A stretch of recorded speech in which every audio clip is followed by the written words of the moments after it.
Hey everyone, thank you for watching. In today's video, I'm going to be going book shopping, do a book haul, and then also a reading vlog.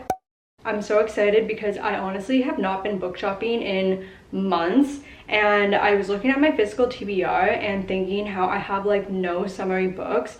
I've been reading a lot on my Kindle lately, but so many of the books on my physical TBR are more fall winter vibes. So I'm looking forward to seeing what the store has in terms of new summer releases, and I'm going to be heading out now.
I'm back from the store and I got some exciting goodies. I ended up buying 3 books. 2 of them were new this year that came out in the past month or a few months, and then the one came out last summer.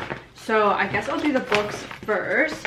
I got a mystery, a romance, and then a YA kind of romance, so I felt like it was a good variety. So the first one, oh, and I kind of have like a theme going on here of orange and blues, which is kind of cool. I did not even mean to do that at all. I was really looking forward to getting this book, The Someday Garden by Ashley Poston, I can't remember how it's pronounced, but I loved The 7-Year Slip. The other books I've read by her, they were okay, like 3.5 stars, but this is her newest release. I'm pretty sure it just released last Tuesday, so I'm looking forward to this, and it seems interesting. I'll tell you about it. Similarly to her other works, this has a little bit of fantasy too. What is that like term? I'm trying to think. Not like realistic fantasy, but there is definitely a term that people use to describe when there's just like a touch of things. Oh, magical realism, I think that's what it's called. But in this one we have our FMC. Her name is Sophie, but she's going to work a temporary job as a groundskeeper, it seems like, and it is at Lily Moore House, and I'm not sure if it's like a hotel or boutique hotel type thing, but it sounds lovely based on the description here. It has fragrant flowers and hedges with a maze. But while she's there, she ends up finding a door, and this door appears in different places, and it is a door to a secret garden, and in this garden we have a hot man stuck inside. So that sounds really fun. However, it seems like after she's found this garden and discovered this man, in the real world the garden is not doing very well, and even though she's trying her best to look after it, it is still dying, which is weird. But I'm really excited for this one, and I'm not sure if I'm going to read it in this video. I still haven't decided. Anyways, we'll get to the next book. This one is called The Weekend Doesn't End Well for Anyone, and this book is newly released in 2026. I think it was April. I looked it up on Goodreads, I can't remember exactly, and this is a Canadian author, so I thought I would support my fellow Canadians. So in this we have Eleanor. It seems like she's a writer, and in the past she has solved 2 mysteries, and then now she's really looking forward to a summer where she can go to this conference for mystery writers, and this conference is being held in the Bahamas at a lovely all-inclusive resort, which sounds so nice, and she's actually going to be speaking at this conference. So I guess it's not going to be super relaxing for her. But when she gets to her room, she finds someone on the floor that is unresponsive, and she's kind of like, of course this happens to me. There's lots of people that she knows at this conference, it seems like, and she's kind of weary of everyone and seeing who could be a suspect in this case. She's contemplating whether it could be her sister, her ex-boyfriend, her current boyfriend, really going over all of the options. So her goal is basically to make sure that she gets out of this weekend alive. The last book I got is by Anne Liang, and this one is Never Thought I'd End Up Here. This is the one that actually came out last year. The cover of this one really stood out to me, as do most of Anne Liang's books.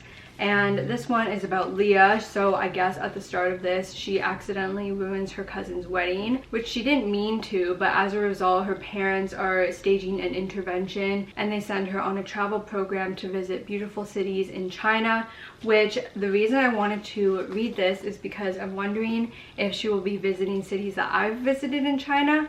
So I'm looking forward to kind of seeing how she likes it versus if I've liked it. I don't even know what city she goes to, but I hope that there'll be at least some that I'm familiar with. So when she finds out she's going on this trip, she's looking forward to it. However, once she starts this trip, it turns out that her enemy, Cyrus, who has ruined her life, he is also going to be there, and as a cherry on top, he is even more handsome than she last remembered him. During this trip, she's hoping to get some revenge on him for what he did, and it just says that he told a lie that ruined her life, so I'm wondering what that's going to be. But it seems like her plans kind of go out the window when she realizes that she kind of has feelings for Cyrus. I am now trying to decide which one I should read for this video. I think I have to do the Someday Garden because I was just really looking forward to this one so much, and it was one of my anticipated reads for 2026. So I'm going to get this started. But before I do that, I got one other thing from Indigo, and that is a pack of notebooks. I've been wanting to start journaling since the start of 2026, and look, now we're in halfway through the year and I have no idea where the time went. I really intended to start journaling earlier than now, but we have some cute colors here. So maybe I'll even start this today with my journaling. Actually, probably not, because I'm gonna want to read this. So maybe tomorrow I'll start journaling.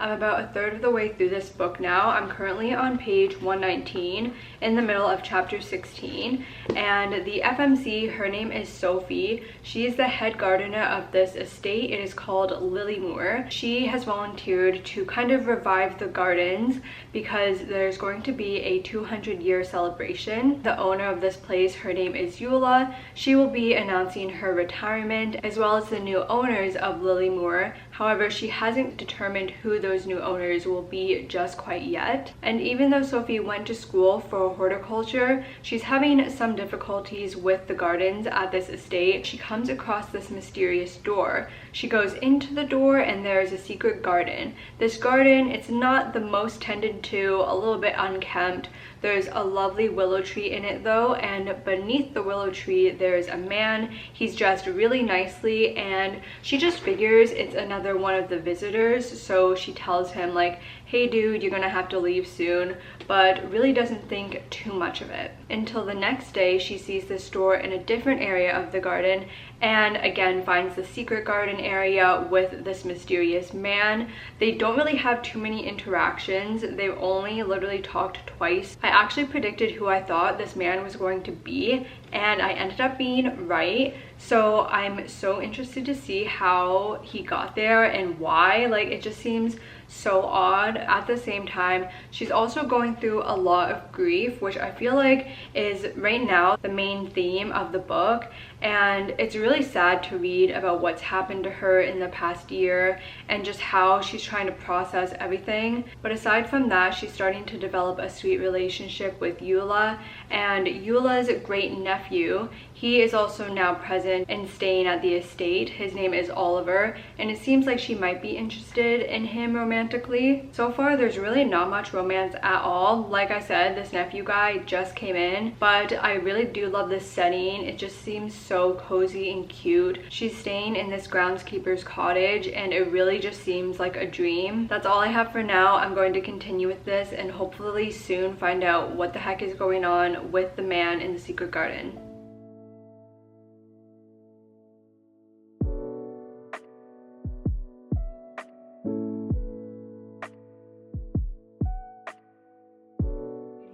I'm now on page 256. This is chapter 31. And I have about a third of this left. So the nephew Oliver, he actually has a brother, and I guess this guy hasn't visited Lilymore in multiple years because something happened in the past, and after this thing happened he felt weird returning to Lilymore, but he has RSVP'd yes to coming to the bicentennial party, so we'll be seeing him soon. If you've read this book, the way I'm talking about this is going to sound kind of funny, but our FMC Sophie, she's been visiting the man in the garden, and I guess it's only a certain part of the day, I believe it's golden hour, when the door shows up in the garden, and she's trying really hard to figure out how to free the guy in the garden, because even though he's not really like in distress or anything, she's worried that one day he'll just be stuck in there forever. I know I've been watching too much Love Island when I wrote down in my notes she's been exploring her connections. So the one guy that she's talking to, he's kind of more the flirty banter type, but then the other guy she's able to get much deeper with, and she even shares her grief with him, which she continues to have a very difficult time with moving on. The male lead in here is super thoughtful though, and he comes across a little bit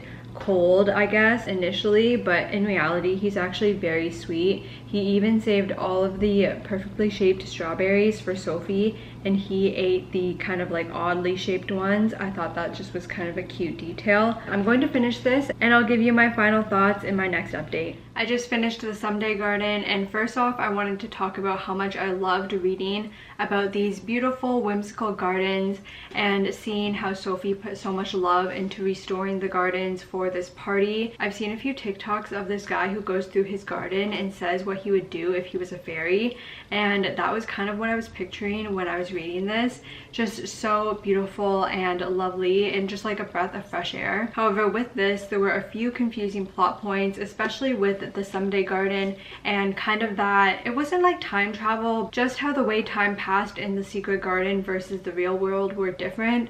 And then kind of leading up to the peak of the story here, there wasn't really much of an explanation as to how those things came together. So I was kind of left a little bit confused with the logistics of that. I thought that maybe a little later it would be explained, but it was honestly just skipped over, which was a little bit disappointing because I wanted to see like how that ended up working out. Just in general though, I feel like the ending wrapped up a little bit too quickly for my liking.